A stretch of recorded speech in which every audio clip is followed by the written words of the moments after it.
Beberapa hari terakhir polusi udara di Jakarta menjadi salah satu terburuk di dunia dengan status tidak sehat. Menanggapi kondisi tersebut, penjabat Gubernur Heru Budi Hartono akan menggenjot pemakaian kendaraan listrik hingga menambah ruang terbuka hijau.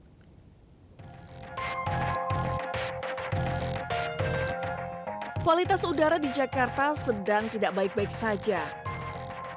Berdasarkan data dari situs IQ Air, polusi udara di ibu kota masuk status tidak sehat.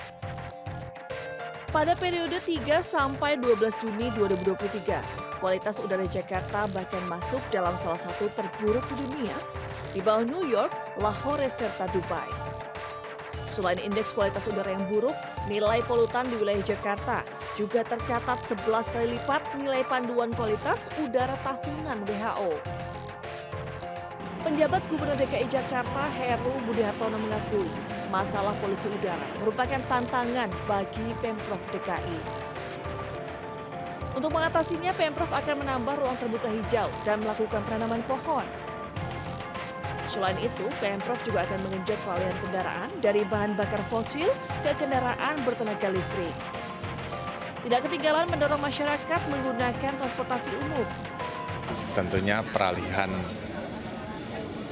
bahan bakar ke kendaraan alternatif juga diusahakan, termasuk juga Transjakarta untuk berbenah menggunakan bus listrik, kira-kira seperti itu. Ya, semuanya masyarakat harus bersama-sama bantu. Meski merupakan tantangan berat, Heru menegaskan akan berupaya maksimal memperbaiki kualitas udara. Heru juga meminta peran serta masyarakat membantu membuat kualitas udara menjadi lebih baik. Dari Jakarta, Raniston Sanjaya, iNews melaporkan. Ya, dan untuk mengetahui seperti apa kondisi udara Jakarta sore ini, kita akan tayangkan langsung dan kita akan lihat bagaimana sebenarnya perbandingan Jakarta dan kota-kota lain. Kita tahu pemirsa, beberapa hari terakhir Jakarta kembali menjadi sorotan lantaran kualitas udaranya yang tidak baik. Bahkan kualitas udara di Jakarta masuk dalam kategori tidak sehat bagi kelompok yang sensitif. Sebagai perbandingan, mari kita lihat deretan kota di dunia dengan kualitas udara terburuk menurut data IQ Air. Kita lihat bersama posisi pertama, kota dengan kualitas udara terburuk ditempati oleh Lahore, Pakistan. Di sini Lahore memiliki angka AQ1 atau AQI US sebesar 168 dan angka ini masuk dalam kategori udara yang tidak sehat yang berkisar di angka 151 sampai 200. Dan posisi kedua adalah kota Tel Aviv Yafo di Israel. Ini memiliki AQI US sebesar 155. Kemudian di posisi ketiga ada kota Dhaka di Bangladesh dengan angka AQI di 151 dan juga masuk dalam kategori kualitas udara yang tidak sehat. Dan selanjutnya pemirsa, di kategori masih yang sama di posisi keempat, maksud kami kelima dan keenam yang masuk dalam kategori udara yang tidak sehat bagi kelompok sensitif, yakni berkisar di angka 101 sampai 150. Dan di posisi keempat ada Delhi, India dengan indeks AQI US sebesar 138, lalu diikuti Dubai, Emirat Arab di angka 130 dan juga Jakarta, Indonesia berada di AQI US 128. Dan kita akan coba update terbaru bagaimana sebenarnya udara di Jakarta sore hari ini. Kita akan pantau bersama rekan kami yang sudah ada di lapangan, ada rekan Yola Dwianti yang sedang berada di kawasan Bundaran HI Jakarta. Yola, silakan dengan laporan Anda. Baik, selamat sore Juno dan juga pemirsa. Memang untuk cuaca sendiri ini di tempat kami melaporkan pada sore hari ini di kawasan Bundaran Hotel Indonesia atau Bundaran HI Jakarta Pusat pada sore hari ini terpantau cerah. Namun jika Anda lihat Juno dan juga pemirsa bahwa di belakang saya ini gedung-gedung pencakar langit di kawasan Bundaran Hotel Indonesia atau Bundaran HI Jakarta Pusat pada sore hari ini memang agak sedikit tertutup oleh kabut. Namun kabut di DKI Jakarta ini berbeda dengan yang sering terjadi di kawasan Jawa Barat seperti Bogor, Puncak dan juga Bandung. Namun untuk kabut di DKI Jakarta sendiri ini terjadi karena adanya polusi udara. Karena seperti yang kita ketahui Juno dan juga pemirsa bahwa kualitas udara ini di DKI Jakarta akhir-akhir ini memang dalam kondisi yang tidak baik atau tidak sehat. Nah, sebenarnya untuk melihat kualitas udara ini bisa dilakukan sebanyak 2 cara, yakni dengan alat pemantau kualitas udara yang memang di DKI Jakarta sendiri ini adanya sebanyak 8 alat yang memang sudah terbagi ataupun tersebar begitu ya di DKI Jakarta. Nah, salah satu alat pengecek ataupun pengetes kualitas udara ini ada di tempat kami melaporkan pada sore hari ini, yakni di kawasan Bundaran Hotel Indonesia atau Bundaran HI Jakarta Pusat. Nah, pada sore hari ini memang untuk alat kualitas pengetes kualitas udara sendiri di Bundaran HI memang dalam kondisi berfungsi dan juga nyala. Ini artinya bisa dilihat bersama-sama oleh masyarakat yang ada di kawasan Bundaran Hotel Indonesia. Nah, cara yang kedua ini bisa dilalui melalui laman ataupun website serta aplikasi IQR yang bisa diakses dari smartphone ataupun gadget masing-masing. Nah, seperti yang kita lihat di sini bahwa di kawasan Jakarta Pusat ini kualitas udara di kawasan Jakarta Pusat ini di angka 105. Yang mana di angka 105 tersebut ini DKI Jakarta masuk ke dalam zona orange. Ini artinya tidak sehat bagi kaum yang sensitif ataupun rentan. Nah, sedangkan kalau kita melihat di khususnya untuk seluruh kawasan DKI Jakarta sendiri pada sore hari ini kami memang melihat bahwa DKI Jakarta ini masuk ke peringkat 1 dengan kualitas udara yang memang dinyatakan sudah di angka 156. Ini artinya memang tidak sehat. Nah, dengan kualitas semakin memburuk di DKI Jakarta ini tentunya membawa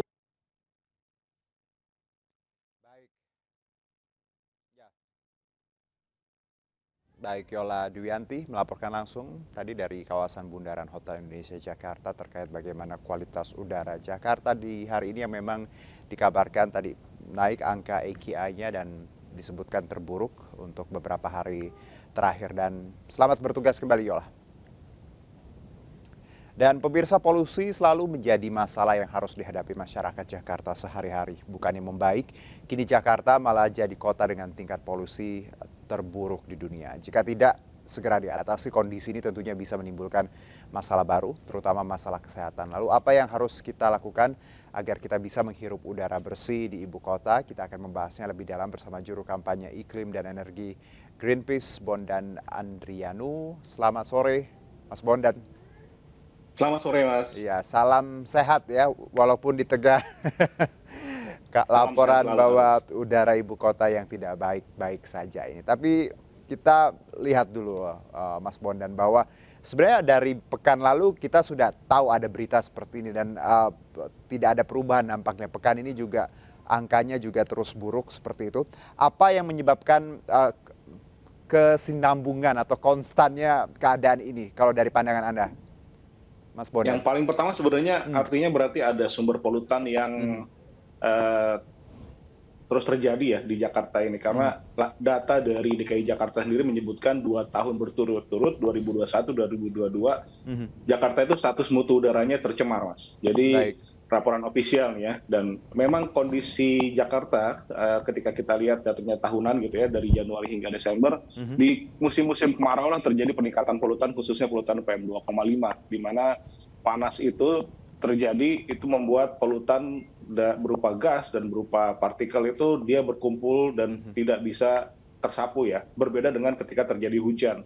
Ketika terjadi hujan itu terjadi penyapuan polutan. Dan memang musim-musim panas ini hampir setiap tahun terjadi di Juni, Juli, Agustus di Jakarta. Polutan itu meningkat. Baik, berarti Mas Bondan bahwa bulan-bulan seperti yang kita tahu kemarau tadi ya, dengan kata lain ya, musim kemarau adalah memang bulan-bulan yang rentan seperti bulan-bulan sekarang, Juli hingga September nanti ya, berarti Mas Bondan. Betul. Oke. Sampai kurang lebih Agustus lah, iya. Nah, untuk sumber polutan ini menarik. Saya juga membaca bagaimana sebenarnya banyak kawasan industri di sekitar Jakarta yang menjadi tadi sumber polutan itu sendiri. Ada dari Banten, Karawang ya, dan juga Jawa Barat. Apakah ini juga menjadi sorotan Mas Bondan sendiri sebagai aktivis Greenpeace? Ya, pastinya betul. Karena dalam 2019 kemarin kan ada gugatan warga negara ya yang disampaikan kepada Jakarta hingga Presiden. Nah, yang digugat ini Jakarta, Jawa Barat, dan Banten, Menteri Lingkungan Hidup, Menteri Kesehatan, dan Menteri Dalam Negeri hingga Presiden. Jadi sebenarnya Jakarta bukan sendiri nih. Ada Jawa Barat dan Banten yang juga punya tanggung jawab sebenarnya kenapa itu juga dilakukan gugatan gitu. Dan sebenarnya dalam perintah hakim putusan gugatan yang dimenangkan 2021 kemarin juga memerintahkan Menteri Lingkungan Hidup dan Menteri Dalam Negeri untuk memonitoring Jawa Barat, Banten, dan DKI Jakarta dalam upaya penanganan polusi udara. Artinya sebenarnya apa yang perintah hakim kepada Jakarta itu yang lumayan detail itu juga harusnya terbebankan pada Jawa Barat dan Banten gitu. Jadi Jakarta nggak berdiri sendiri. Karena bicara polusi ini adalah polusi transboundary air pollution. Jadi polusi udara itu lintas batas. Harusnya semua provinsi itu duduk bareng untuk mengetahui sumber emisinya dari mana sih gitu ya. Baik. Kemudian diidentifikasi dan dikendalikan bersama begitu. Transboundary tadi Anda menyebutkan berarti bahwa ini adalah tadi kota-kota penyangga Jakarta juga berarti penyumbang bagaimana kualitas buruknya Jakarta ya Mas Bondan, dengan bahasa simpel bahwa kalau masyarakat memahami berarti kawasan industri tadi mengeluarkan tadi udara yang buruk atau menghasilkan tadi polutan lalu terbawa angin seperti itu ke ibu kota. Iya. Betul, bicara polutan PM 2,5 itu adalah polutan yang kecil, Mas. Polutannya itu debu berukuran 2,5 mikron. Kecil sekali, sehingga saking kecilnya dan ringan, dia bisa travel hingga ratusan kilometer. Jadi sangat mungkin dan ini diperburuk dengan kondisi kemarau, seperti itu. Tidak ada hujan ya, Mas Bondan? Persis, tidak ada hujan dan polutan bisa berterbangan sampai jarak jauh, termasuk di Jakarta sebenarnya. Kalau dari perilaku masyarakat ibu kota sendiri, Mas Bondan, apakah ini juga terkait dengan kendaraan yang terlalu banyak, ya tadi menghasilkan emisi, atau perilaku masyarakat sendiri bagaimana Anda menyoroti untuk warga ibu kota? Ya, kalau bicara data dari Dinas Lingkungan Hidup DKI Jakarta menyebutkan sumber utama polutan itu transportasi, asap kapal kendaraan gitu ya. Kemudian kedua adalah pembangkit listrik batu bara, yang ketiga open waste burning, yaitu pembakaran sampah. Jadi sebenarnya semuanya adalah ya pasti polutan itu salah satunya adalah aktivitas manusia itu sendiri ya. Penggunaan energi yang masih pakai batu bara salah satunya. Itu kenapa sebenarnya Greenpeace juga mengkampanyekan bahwa penggunaan mobil listrik itu adalah hanya memindahkan polutan, karena listrik yang kita pakai sejatinya masih menggunakan PLT batu bara, sehingga sangat memungkinkan polutan itu akan selalu ada dan kendaraan listrik itu tidak menyelesaikan macet. Jadi kita bilang kalau kendaraan listrik itu sebenarnya post solution gitu ya, karena paling dekat PLTU batubara itu di kita mungkin ada di Babelan, ada di Banten gitu ya. Banten itu PLTU batubara tertua, Mas, di Indonesia dan terburuk emisinya. Dan hitungan kita emisi PLTU Banten itu sampai ke Jakarta sebenarnya pada bulan-bulan tertentu. Baik, menarik tadi bahwa bagaimana ide tadi menggunakan kendaraan listrik ternyata tidak terlalu solutif ya. Ada hal lain yang mungkin yang menurut Anda bisa dilakukan pemerintah, karena kita tahu bahwa sempat ketika COVID ada work from home, wacana pembagian kerja juga pernah terjadi seperti itu. Apakah ini juga menurut pandangan Anda, Mas Bondan, bisa tadi akhirnya mereduce kondisi yang buruk ini? Ya, sebenarnya yang paling penting adalah komitmen DKI Jakarta untuk mengendalikan sumber pencemarnya dengan serius dan maksimal ya. Karena upayanya, kenapa saya bilang maksimal, di Jakarta ini pada musim kemarau itu punya terjadi peningkatan polutan PM2,5 yang signifikan. Bahkan pada Juli waktu itu 2022 ketika pandemi ya, lagi ekstrim-ekstrimnya, menurut riset kita justru di bulan Juli itu pada saat PPKM darurat ya, itu justru peningkatan PM2,5 tinggi. Harusnya kan enggak ya, karena kendaraan pada di rumah gitu. Tapi justru polutannya tinggi. Artinya sebenarnya ada faktor lain selain sumber emisi dari hasil pembakaran, yaitu secondary air pollutant. Jadi reaksi kimia hasil dari semua polutan itu menjadi PM2,5. Nah, itulah kenapa pentingnya perlu ada langkah signifikan yang berupaya maksimal dari DKI Jakarta sehingga bisa mengontrol sumber pencemar itu semua, kendaraan, industri, sampai misalnya open waste burning tadi, bakaran sampah di masyarakat. Oke, bicara ruang terbuka hijau, Mas Bondan, apakah ini juga bisa jadi perhatian dari Pemda DKI terkait ruang terbuka hijau? Harusnya ya pasti, itu kan PR utama DKI ya, untuk menyediakan 30% ruang terbuka hijau kepada warganya, yang masih jauh dari targetnya ya, sekarang masih jauh dari 30%. Tapi sebenarnya kalau dilihat datanya, di Jakarta Selatan itu hasil pantauan DKI Jakarta sendiri, polutannya itu lebih tinggi dibandingkan Jakarta Pusat hingga Jakarta Timur dan Jakarta Barat. Jadi kalau kita lihat selatan ini sebenarnya harusnya lebih hijau ya, tapi justru polutannya lebih tinggi, Mas. Ini data ofisial ya dari DKI. Ini kenapa Mas bisa seperti itu? Karena kita tahu selatan harusnya tadi kan lebih rimbun seperti itu. Lebih rimbun. Karena kalau kita bicara polutan PM2,5 tadi itu tidak diserap oleh tumbuhan. Jadi tumbuhan kan hanya mengherap CO2 gitu ya, dan menghasilkan oksigen. Nah, PM2,5 itu tidak serap sehingga mungkin hanya menyerap CO2 ya polutannya, tapi PM2,5 itu tidak ada signifikansi sebenarnya dengan tumbuhan. Itulah kenapa pentingnya si PM2,5 ini harus penting dikendalikan oleh dari berbagai sumbernya begitu. Berarti tadi core-nya bahwa pengawasan kawasan industri di beberapa kota penyangga ibu kota itu jadi titik yang cukup krusial ya dalam penyelesaian masalah ini, Mas Bondan ya?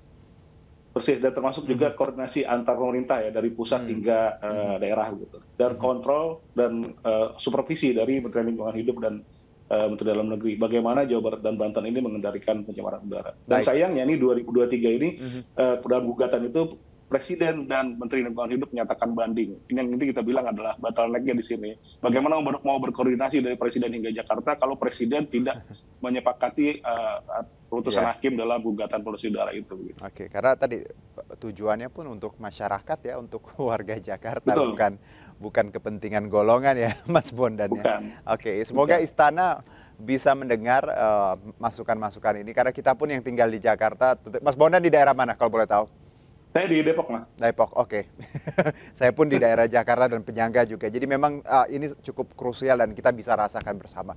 Nah, kalau kita lihat kondisi yang tidak baik-baik saja ini, Mas Bondan, apakah dengan kata lain bahwa warga Jakarta yang biasanya memang beraktivitas outdoor atau menggunakan tadi fasilitas di luar rumah cukup lama seperti itu, apakah perlu membatasi karena kita tahu tadi polutan yang Anda sebutkan tidak bisa terurai oleh pohon dan juga bagaimana ini terus berterbangan dan tentunya bisa mempengaruhi kesehatan? Pasti, karena PM2,5 ini dampaknya ada dua, dampak jangka pandang dan jangka pendek ya. Jangka pendek ini terutama bagi kelompok sensitif, makanya tadi AQI itu adalah level merekognisi level untuk tidak sehat untuk kelompok sensitif. Jadi kelompok sensitif itu langsung akan merasakan dampaknya, misalnya gatal tenggorokan, bahkan yang punya asma itu akan langsung merasakan asmanya kambuh gitu ya. Bahkan kelompok sensitif yang kulitnya lebih sensitif dia bahkan bisa langsung iritasi pada kulitnya. Dan jangka panjangnya itu bisa stroke, jantung, kanker paru, dan segala macam. Karena PM2,5 ini dia berupa debu, partikel yang akan dihirup oleh tubuh dan akan nempel di semua jaringan tubuh gitu. Bahkan di risetnya UNICEF bisa sampai ke otak gitu. Dan itu dampaknya jangka panjang. Oke, baik. Jadi PM2,5 tadi. Caranya kita tahu bahwa memang pandemi sudah berakhir dan tadi bagaimana masyarakat diperbolehkan membuka masker di ruang publik. Dengan adanya problem atau isu ini, Mas Bondan, apakah kita masih perlu menggunakan masker di ruang publik dari pandangan Anda? Ya, harusnya ini yang disayangkan ya, karena kemarin saja gitu AQI melihat bahwa itu laporan tidak sehat. Tapi juga data dari di KLHK juga menyatakan tidak sehat. Namun sayangnya datanya menunjukkan data 3 Juni, telat begitu ya. Dan harusnya kan real time mungkin. Yang kedua harusnya ketika data pemerintah pun menyatakan tidak sehat, harus ada warning dari pemerintah, yuk pakai masker lagi karena udaranya sedang tidak sehat gitu. Dia nggak mau, harus Greenpeace yang mengingatkan sebenarnya. Harusnya sebenarnya kan pemerintah punya mesin ya, atau untuk sosialisasi hingga tingkat terendah gitu ya, bahwa ini udah sedang tidak sehat, gunakan masker untuk melindungi Anda dari paparan polusi. Nah, ini yang lagi nonton kita, Mas Bondan, MNC News Now, sekarang tahu ya kenapa kondisinya di Jakarta. Jadi kalau bisa mulai hari ini ya untuk beraktivitas di luar sebelum nanti ada laporan perbaikan angka ini, lebih baik menggunakan masker ya, Mas Bondan ya, lebih baik begitu. Ada masker namanya masker N95 yang bisa memfilter polutan hingga 95%. Oke, baik. Mas Bondan, terakhir mungkin harapan Anda, tentunya kita tahu bahwa item ini atau bahasan ini sudah dibahas beberapa minggu terakhir. Saya juga sempat personal WhatsApp Mas Bondan untuk beberapa waktu yang lalu terkait ini dan ternyata tidak ada perbaikan. Apa yang Anda ingin sampaikan kepada pemerintah, khususnya Presiden mungkin?